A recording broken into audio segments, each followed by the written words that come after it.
Onondaga Lake was once considered the most polluted in the United States, but even as Honeywell finishes up the over $1 billion decontamination effort, reports like Professor Lewis's show the community that they shouldn't dive in just yet. I would definitely not use the bike path. I wouldn't put myself at risk with any toxin anywhere, anytime.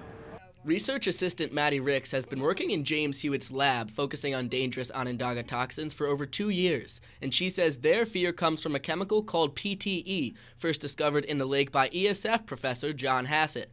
But that isn't the only thing to worry about. I definitely think that people should be aware of the chemicals in Onondaga. PTE definitely isn't the only one that could be potentially harmful to people. I don't want to say that the situation is necessarily dire because we don't know a whole lot about the chemical and its potential long-term effects. Maddie says there's more to discover before the lab can give their full diagnosis of the toxins, but she urges some precaution in taking the new Onondaga Lake Trail and especially in entering Onondaga Lake itself. I just think that it should be known that people should be very careful when going on this trail and their exposure to the water and wildlife in the water.